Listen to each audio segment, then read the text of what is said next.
Forging IT. Forging IT security experts. Secure Ninja. Hey everybody, I'm Alicia Webb with SecureNinjaTV. We are very excited to be launching a new series of tutorial episodes this week. We've teamed up with our fellow ninja Kevin Cardwell to bring you some cutting-edge instruction from industry-leading courses such as Certified Ethical Hacker and Computer Hacking Forensic Investigator. This week we'll start off our coverage with an overview of the CEH course. Now make sure you don't miss any of our videos by following us on Twitter, liking us on Facebook, and also subscribing to our channel on YouTube or in iTunes. We'll turn it over to Kevin now. Bye!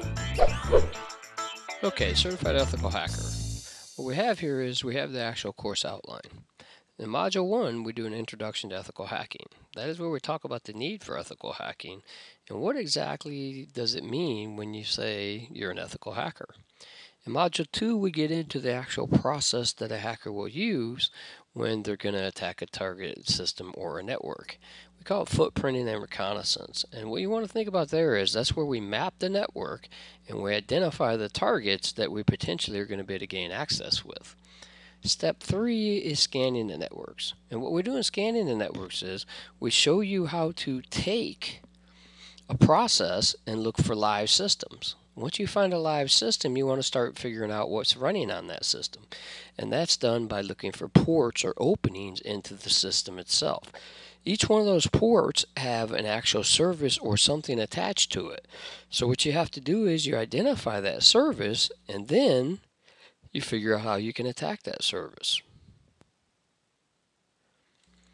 So once you've done the actual ports, you got the services, then you do what's called enumeration. So you see there in that Module 4 is we get into enumeration. And what enumeration is, we've identified there's ports or services on a machine. In enumeration, we're going to enumerate user accounts, if there's any shares or any other access points that we can break into. And then we get into system hacking. And that module is exactly what it says. It teaches you how to hack into systems. We do password cracking in that module and other types of typical attacks. In Module 6, we get into Trojan and backdoors. Now with Module 6, it's a little bit different because what we do is we teach you how hackers, when they get on a system, they like to plant what we call a backdoor. That is, they want to be able to get back on the system at any time without going through their original point of attack. And then Trojans. And Trojans is just like any other Trojan. It's something that looks benign, but actually is sitting there with another intent. Then in Module 7, we get into what I consider a historical part of hacking, viruses and worms. We don't really do anything other than look at the viruses and the worms and the tools that create them. Because as an ethical hacker, you pretty much don't need to be writing viruses and worms. This is for the malicious hacker side. And then we get into Module 8, one of the most important things of being in hacking. And that is sniffers or protocol analyzers. Because protocol analyzers is going to look at the information on the network at the binary level. And everything takes place in binary. So if you got a protocol analyzer and it's analyzing this binary information, it's displaying it in a readable form. Because nobody really wants to look at a bunch of ones and zeros. Everybody much prefer to look at hexadecimal as a minimum, and even better, let the actual protocol analyzer interpret and display what it detects. Module 9 is social engineering. What we do in social engineering is we explain to you the fact that there's no patch for humans. We can't go out and upload or update the human. So in social engineering, we show the techniques of an attacker, how they take and they leverage the fact that people want to help people. So since they've always wanted to help people in social engineering, it's easy to get people to give away information. So since we can't patch the human, what can we do? We can train them. So the way we get across social engineering and we defend against social engineering attacks is training. We make the users understand it's not okay to give away your password. It's not okay to reset a password without going through a certain protocol or a process. And that pretty much takes care of the social engineering module. In Module 10, we get into denial of service. And I like to say what we have is good news and bad news here. The good news is denial of service is the last resort for a hacker. The bad news is anybody can do a denial of service. That's the bad news. But the fact that it's really a last resort for a hacker, they're going to interrupt or deny a service. If they do that, then they've denied service to themselves too. So it's not something that a typical hacker is usually going to do unless their sole intent is to interrupt or break the availability of the system and or the network. Module 11, we get into session hijacking. In session hijacking, the way to think about session hijacking, early days of transmission control protocol, TCP, had sequence numbers that were predictable. So in session hijacking, we talk about how you used to be able to do a hijack on TCP or the transport protocol.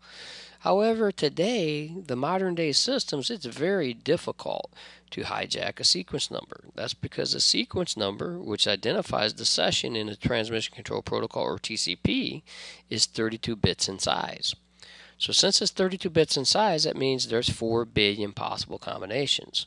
So the majority of the session hijacking we do today is web applications. And you might remember when you go to a website and it says, if this is you, welcome back. And if it's not you, click here. Well, what that means is that system has a cookie or some form of tracking device or data on your system. Typically, this is a session ID. So in Module 11, we explain how session ID hacking and session ID fixation is still a viable attack vector today. But as mentioned previously, TCP hijacking is not something that we actually see typically today. Module 12, we get into hacking web servers. And in the hacking web servers, we're going to look at actual attacks against the web servers themselves. This is because the web servers are code. And since they're code, they're going to have potential vulnerabilities. And why do we want to hack a web server? Because usually a web server's got data. And that data can give us more information that we want to use in our attack. Or in the case of a malicious hacker, you can get credit cards and other information. In Module 13, we take it one further. We know all the web servers are out there, but the thing that the hacking frontier is, we say, is all these web applications that's running on top of these web servers, and usually protecting a back-end database. So it's running as a front end to something in the back end. In this first module, Module 13, Hacking Web Applications, we talk about the two main attacks. And the two main attacks against web applications are cross-site scripting and SQL injection. Well, SQL injection has its own module in itself, but in Module 13 we explore these types of attacks, and these attacks are very common even today, even though we've been talking about them for several years. Then in Module 14 we focus on SQL injection, and what we show you there is because of the way a front end protects the back end database, if commands or sequences go through the front end are not properly sanitized, what we call input sanitization, and make it to the back end database, then if the database runs a system, it can do quite a bit of damage. Then we get into hacking wireless networks. What hacking wireless networks is we intercept wireless networks communications, or we can do what's called a rogue access point.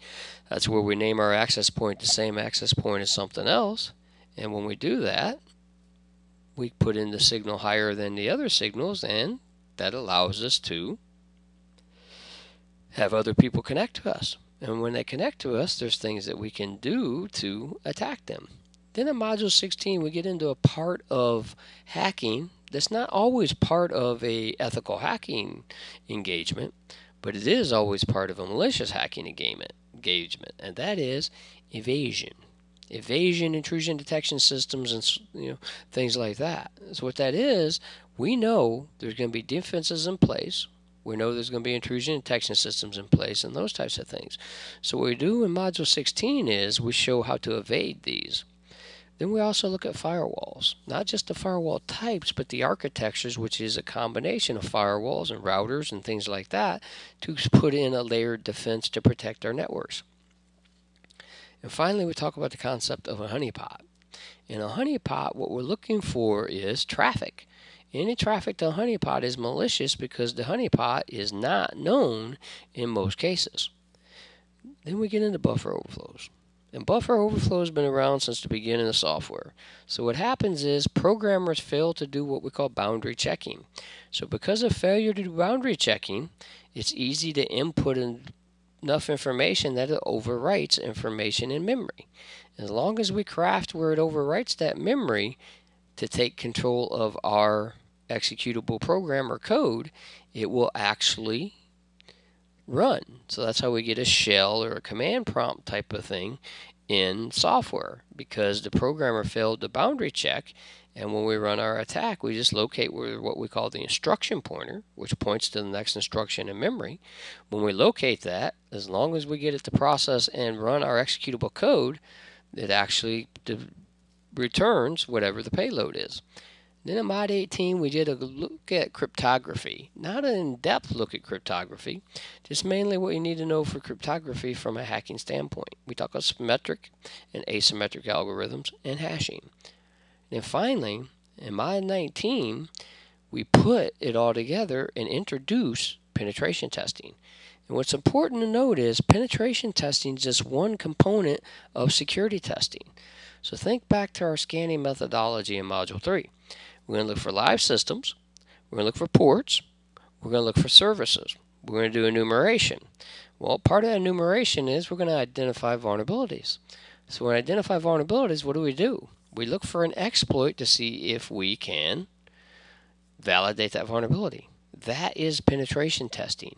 Penetration testing is the art of validating and verifying vulnerabilities that were discovered during the other phases of the hacking process. And that's what we do in the penetration testing module. We cover the concepts and the process of how you carry out a penetration test. And that's pretty much it for the course outline.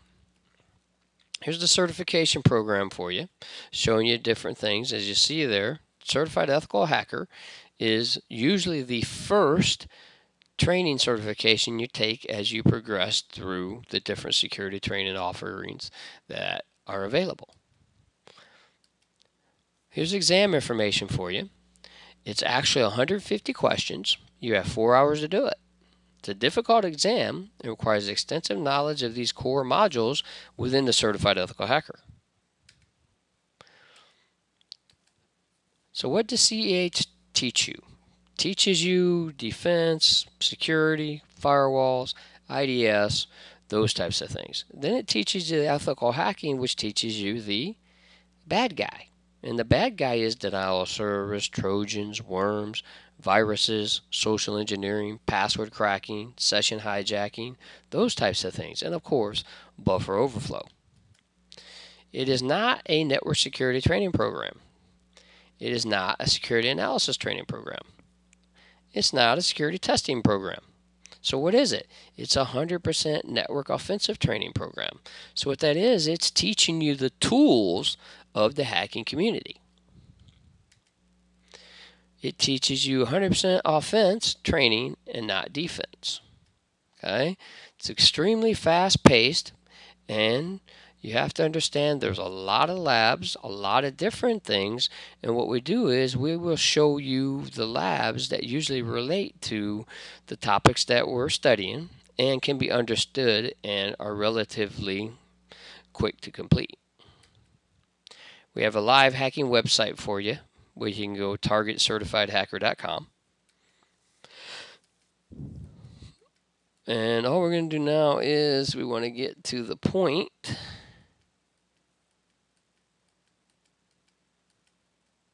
to start hacking. So now what we're going to do is look at a module. And the module we're going to look at is Module 1, which is Introduction to Hacking. So what we do in Introduction to Hacking is we're going to cover what exactly is ethical hacking. And we have these module objectives. So we're going to talk about the elements of information security, security functionality and usability triangle, challenges in security today, effects of hacking, who we consider hackers, hacker classes, types of hackers, and the phases of hacking, attacks on a system, why ethical hacking is necessary, scope and limitations of ethical hacking, and what exactly do ethical hackers do, the skills of an ethical hacker, and finally talk about some vulnerability research. Because we said we have to get that vulnerability research to be able to leverage and break into a system. So this is a slide on internet crime. As you can see, as the years progressed, the most attacks continue to rise. The only year was an exception was 2007. The actually attacks went down from 2006. But now as you see, it continues to climb as we go up. And some data breach information for you. And that slide gives some information. And of the latest information, we know that 96 of the data breaches are on servers. Additionally, 90% of the attacks in 2011 could have prevented with good fundamentals of security. So 90% of the time the attack was easily preventable. So why is it that we keep dealing with all these attacks? Unfortunately, it's because people don't follow fundamentals of security and defense. But that's good news because we're hacking right now. So that works for us. This is a type of the data. As you can see, what data are the hackers normally getting at? They're almost always going after payment card information because, of course, payment card information is going to give them good financial reward. So what's the hack value? It's the notion among hackers that something's worth doing. Target evaluation. That's any target or system that I decide that I'm going to target. And then attack is actually assaulting the security of the system and trying to break into it. An exploit is a way we breach the security using a vulnerability. Important to understand, all systems will have vulnerabilities, but not all the vulnerabilities will have exploits. A 0-day is something that exploits an unknown vulnerability that's either unknown or undisclosed to the software developer. These are key. When we're doing our hacking research, we're looking for 0-day vulnerabilities. And the reason we're looking for 0-day vulnerabilities is because if it's a 0-day, nobody's had time to write a signature to be able to detect our presence. So we usually can get in and evade detection. And security is what we consider a trade-off. It's a trade-off between our business need and how much risk we're wanting to accept. All organizations have to maintain some form of services to support a business need. So because of that, you're always going to have different types of risk based on what you allow based on your business need. No such thing as perfect security. A threat is any action or event that could compromise security. A vulnerability is a weakness in the design or an implementation error, or it could be a configuration error. That's right, a vulnerability could be as simple as somebody actually making a configuration error. Very common. And daisy chaining is where we consider that each exploit might leverage and be used to get deeper into an environment or into a system. And once we've done that, we can do what we call pivot, or move from that network to another network or a machine, depending on our scope of work. We got three main elements of information security. We got confidentiality, integrity, and availability. And confidentiality is we have to be assured that the information we send across the network is protected. We attack that with interception. That is, as the data comes by, if I intercept it, I can compromise it, and it's no longer confidential. Next, we have integrity. And integrity is the same concept. I'm going to take the data in as it comes by, or direct the data to me in certain types of attacks like cross-site scripting. And then once I get that data, I'm going to modify it for my own gain. A simple example of that is intercept bank account data and say, oh, they're transferring money. So instead of using the transfer account that it's supposed to go to, I modify it and transfer it to myself. And availability, as I said earlier, is the one that is the easiest to carry out. But it's also the admission that you couldn't do anything else other than a denial of service. So the threat against availability is denial of service. And we know all our systems have to have services. Without services, we wouldn't have any need for security. So therefore, there's always going to be services available, and we can either flood those services or we can attack them.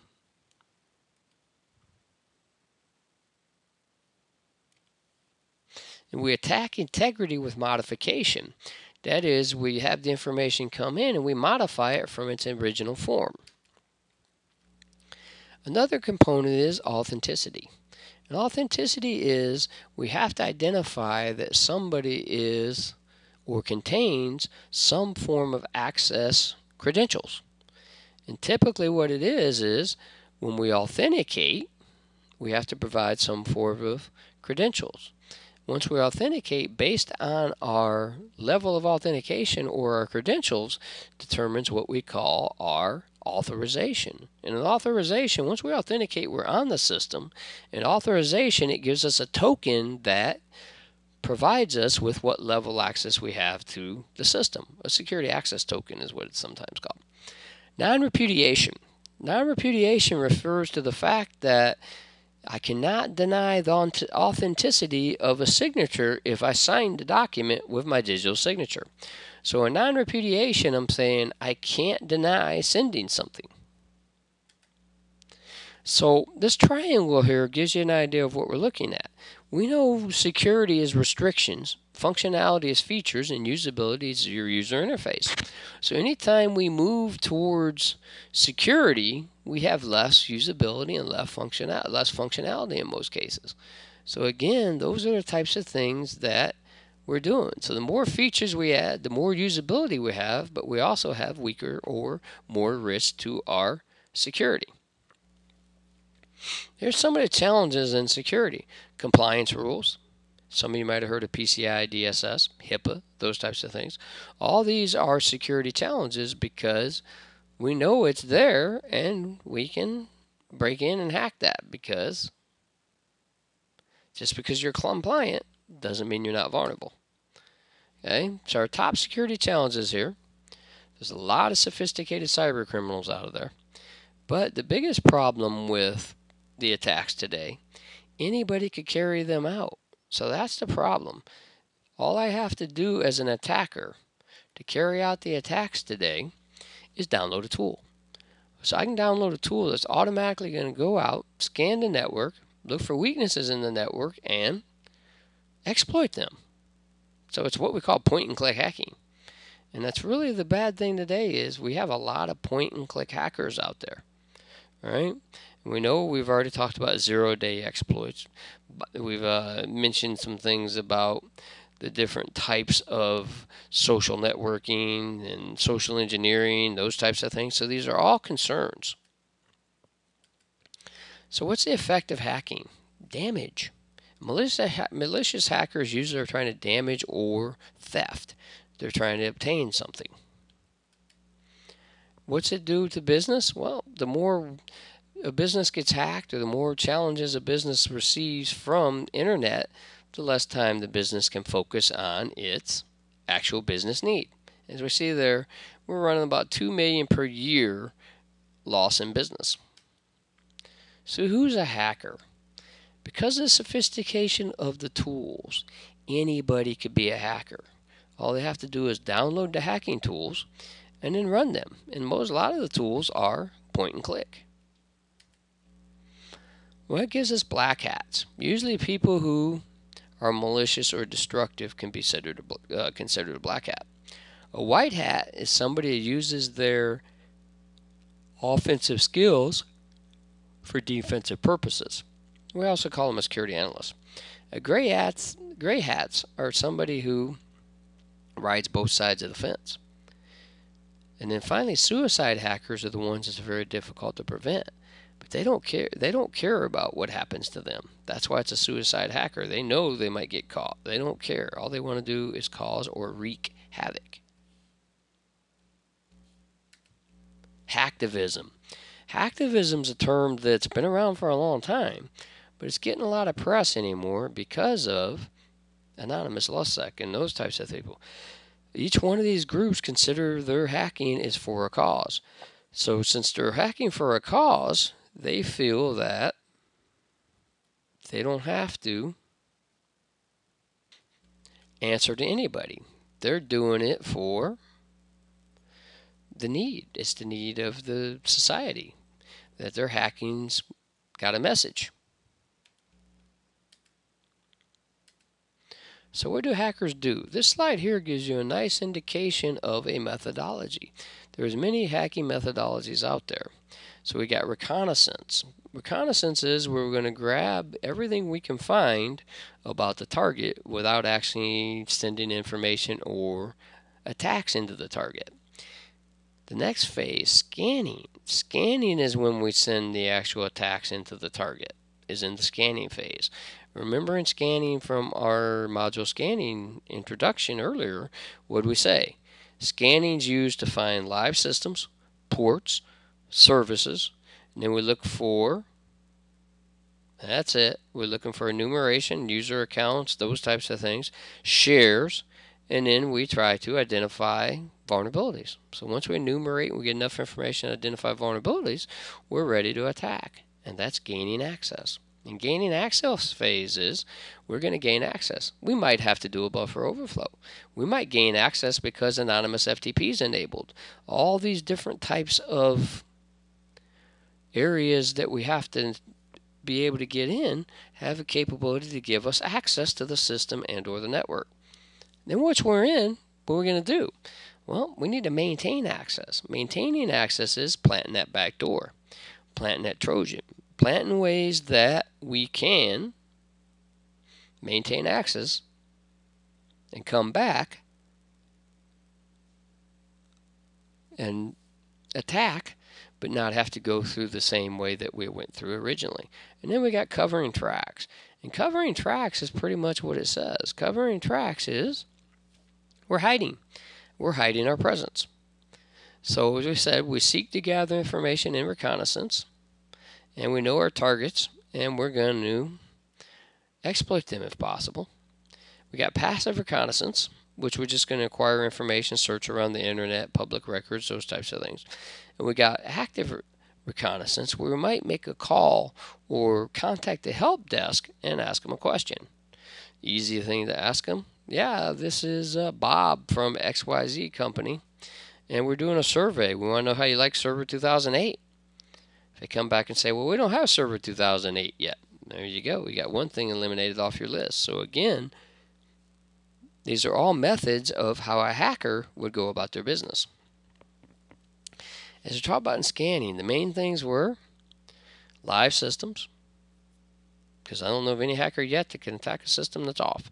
So live systems, ports, services, ID vulnerabilities, enumeration, those types of things. That all takes place in the scanning phase. And remember, that's when we start sending packets into the target and potentially could crash the target.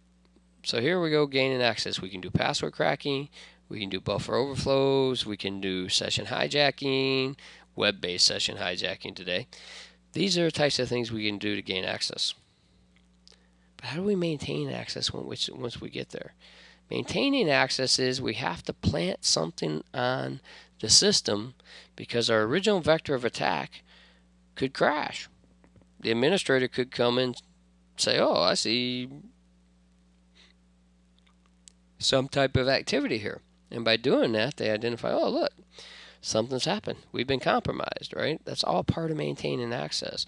We can use a backdoor or a Trojan, as we talked about, and also rootkit. And a rootkit's just a piece of malware that can plant in memory and intercept the actual communications between the memory and the operating system.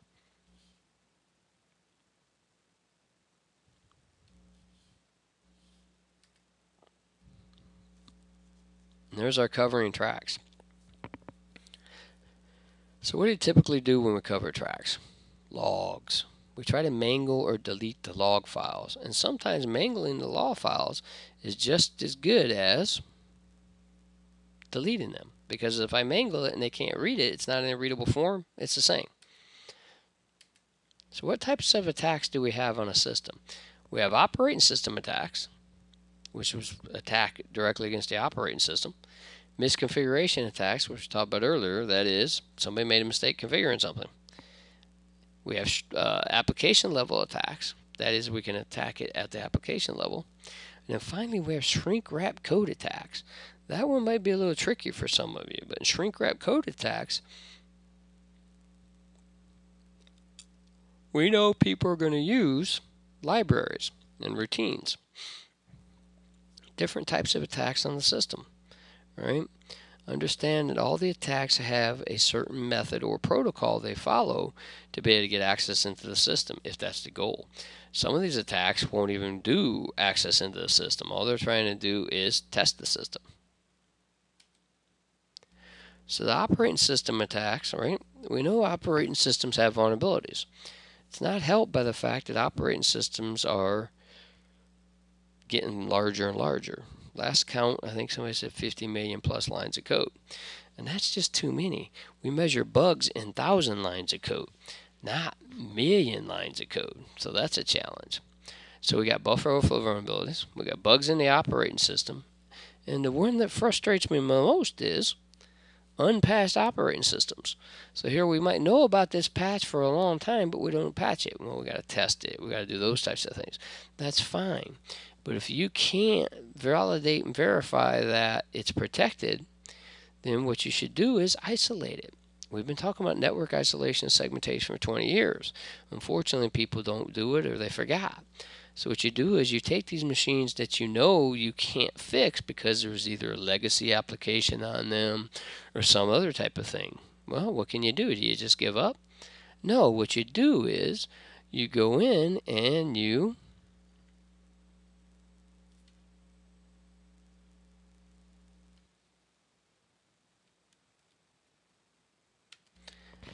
go in and you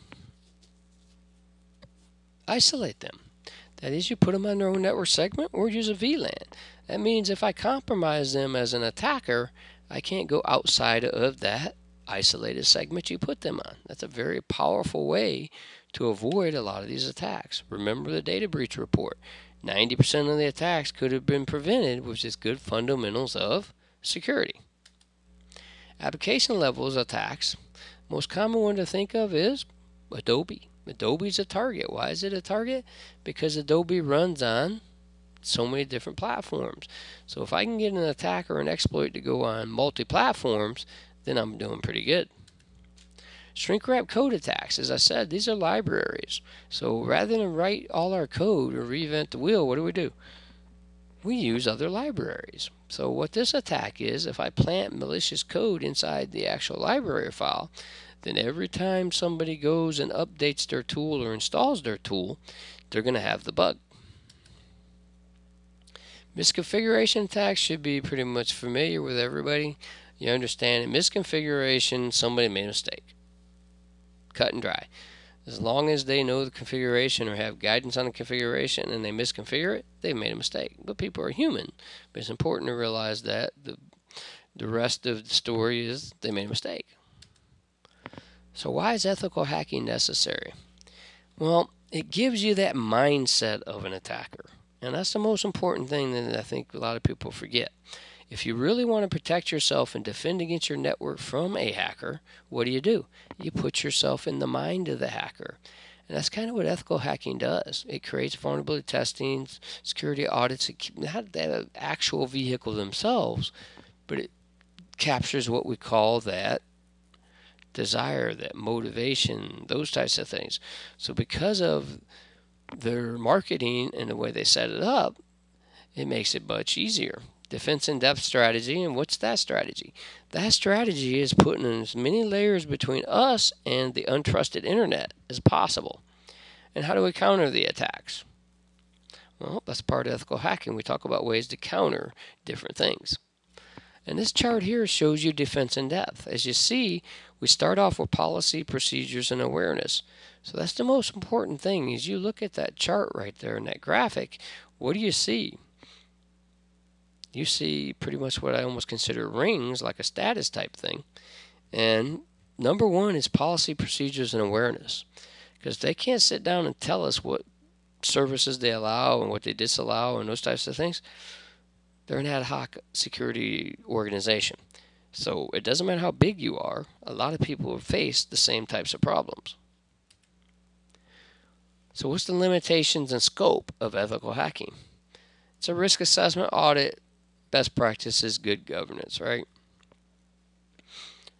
What do we use ethical hacking for? Identify risks and highlight remedial actions or remedial actions.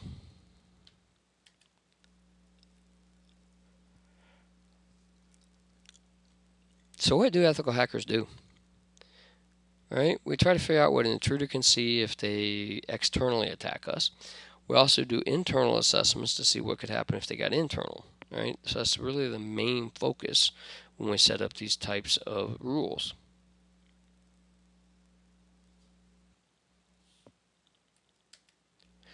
So what type of skills does this person have? We've been talking about this person for over and over again. So what type of skills do you think they have? Platform knowledge, Windows, Unix, Linux. Network knowledge, yeah, networking, retail, hardware, software. Sounds like they know what they're doing.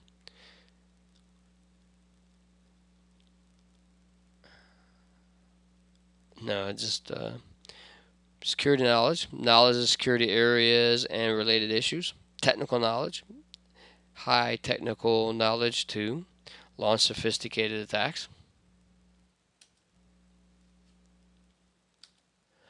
Well, next we come to vulnerability research. And it's one of the most important things out there because we have to find vulnerability advisories to be able to know what our true risk is.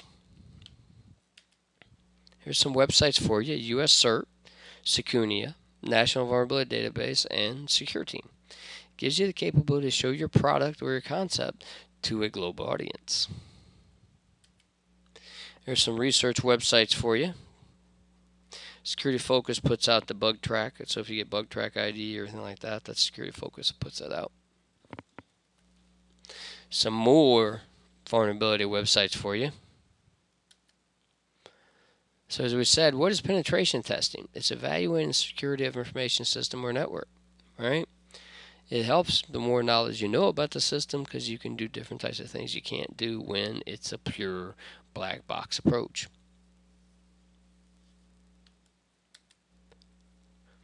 So what do we use penetration testing for?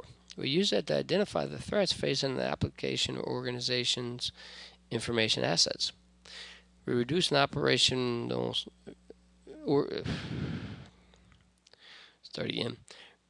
We reduce an organization's IT security costs and provide a better return on security investment by identifying and resolving vulnerabilities and weaknesses, right? And they get margins, they got those types of things in the BS 7799.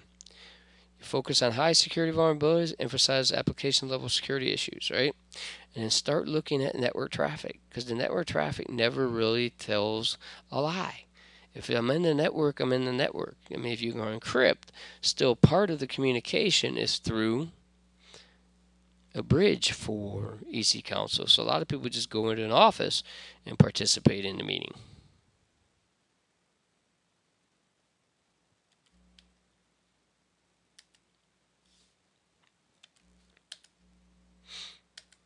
So how does it all come together? Well, penetration testing, we're looking physical security, database penetration testing, voice over IP, VPN, war dialing, virus trojans, log management, file integrity checking, Bluetooth, right? Communication systems pen testing, email security pen test, and security phases pen test. So again, when you look at that, you think, oh wow, we got it covered. But what month is this, right? Depending on the month and how it sets up, you might not have it covered. And that brings us to the end of the module. Now what I'd like to do is show a demonstration. And I've got an actual video to show that. What we have here, some of you might recognize, that's a Metasploit. That's the Metasploit invoice, or Metasploit opening. So here's the Metasploit version, right, and the date. So as you can see, this is not really the latest version of software, but it'll serve the purposes we need, which is just display a presentation. Okay, what we have here is Metasploit. So what we've done here is we've already carried out our port scanning. Remember, finding live systems. So we got a live system here, finding the ports, finding the services, enumeration, identifying vulnerabilities. All the steps has been taking place. So what we want to do is show you when you come to Certified Ethical Hacker what the next step is. And that next step is validation of vulnerabilities. So what we're going to do here is we're going to paste an actual exploit into the window. As you see here, this command shell session 1 opened. That tells you just opened a shell on the box that you compromised. So here we're in backtracking, as you see, Microsoft Windows version 5.2. So this is Server 2003, and we've actually been able to exploit it. So we've broken into the machine. So now we do the netstat-an and we pipe it to the right, find str. What do we see? We see our connection. This is our connection right here that we have from our exploit. And we just set it to port 10, as you see there. It's established connection. So now what we're going to do is show our session, and there it is.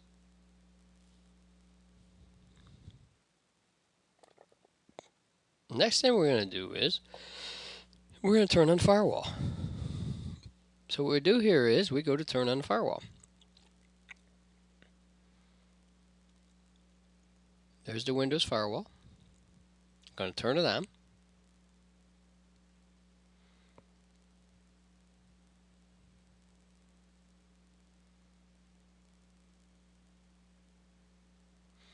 Now the firewall is on.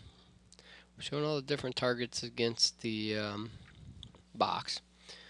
But now the firewall is on, we're going to set up another attack. Well, the first payload option we have is regular TCP shell. Well, that's not good enough. So what we want to do is we're going to use our target 2003 respect to English NX, which means no not execute stack, which we're going to execute code on the stack. So that shows you how well that deterrent worked. So now we go exploit. The exploit fails. Why does it fail? It fails because the firewall's on. Now, you're probably all jumping up and down saying, yay, this is great. We know how to prevent the Metasploit from exploiting this service MS08067.API vulnerability. Well, that's not necessarily the case. Because what happens is, as an attacker, I need to be well versed in attacks. So what I do is I do research in a lab, right? And what I do is I set up to see what works and doesn't work. So the firewall's on, but our typical exploit, when we exploit, we're sending the payload into the target. Well, most of you know, if a firewall's on, it shouldn't be allowing traffic into it that is not needed. So what we do here is the second part of the exploit. We're going to set up a shell reverse TCP. And now, instead of the actual payload going through from us, the actual target or victim, once it actually is exploited, it connects back out, pushes the shell to us. So that's how we do it. So now when we go through and we do it, because remember when we did it last time, it failed. What we got to do now is set up the lhost. So we haven't set up the lhost function yet. So as soon as we set up the lhost function, this should work. And what's lport? That means local port 123. Why? Because network time protocol, port 123, will probably be easier to egress out of the actual firewall. So we're going to set our lhost to the target IP.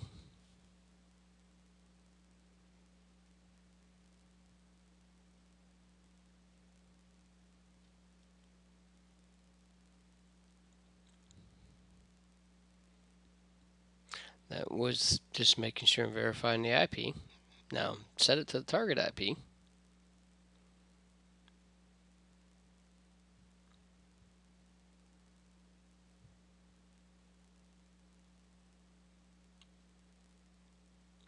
Now that we got our typos out of the way, our lhost now is configured, lport's configured, so it looks like this will work. And if we exploit here the Server 2003 box, we're going to push the shell back out to the exploited machine.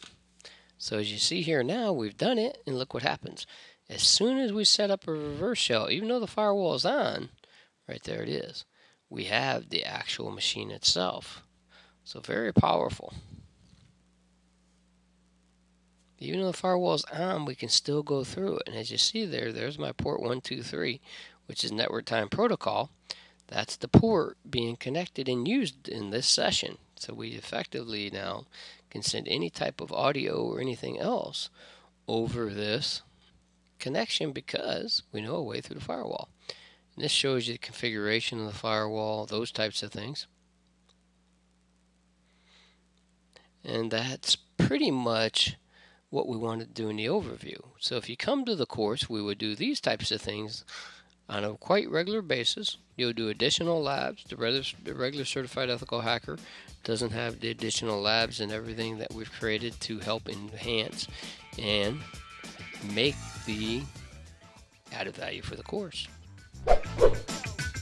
Secure Ninja Shorts are brought to you by SecureNinja.com, a world leader in information security and IT training and certification. Our master instructors will help build you into a highly skilled and marketable security professional. SecureNinja.com, forging IT security experts.